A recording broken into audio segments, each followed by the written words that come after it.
ഓ guys, ഞാൻ ഈ ഒരു ഗ്രാഫിക് ഡിസൈനിങ് ഫീൽഡിലായിട്ട് ഒരു 8 വർഷത്തിന് മുകളിലായി.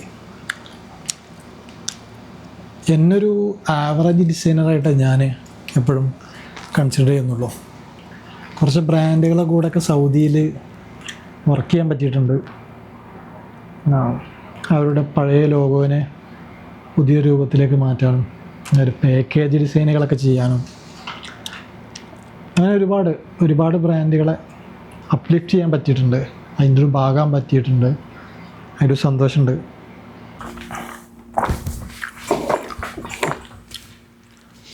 അപ്പോൾ ഗൈസ്, നമ്മളൊരു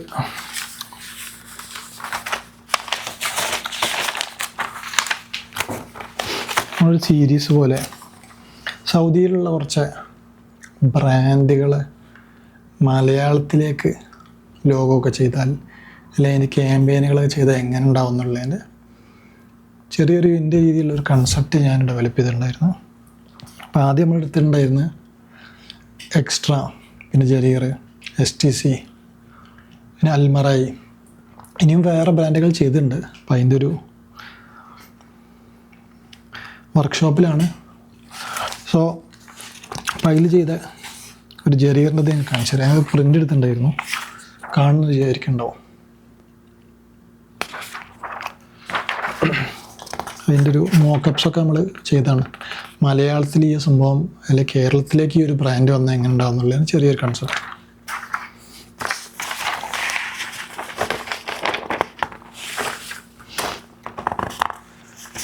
ഇപ്പോൾ ജരീർ എന്നുള്ള എഴുത്ത് ശരിക്കും മലയാളത്തിൽ വന്നാൽ എങ്ങനെ ഉണ്ടാവും എന്നുള്ളതാണ്. അതിന് അറബി കൊണ്ട് കൊടുത്തിട്ടുണ്ട്.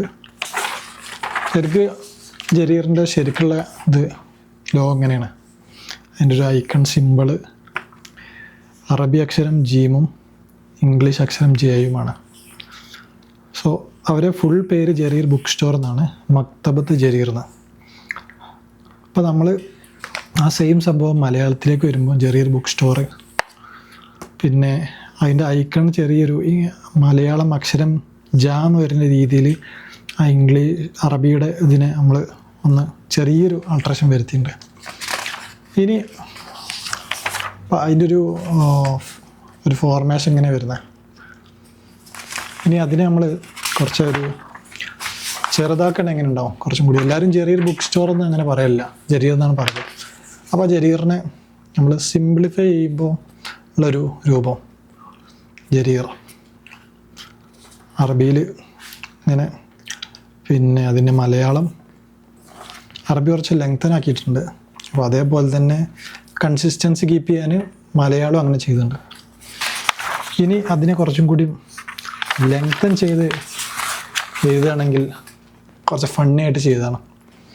അതിൻ്റെ ആ ഒരു ബ്രാൻഡിൻ്റെ ആ ഒരു വോയിസ് അല്ലെങ്കിൽ അതിനെ റെപ്രസെൻ്റ് ചെയ്യുന്ന സംഭവം.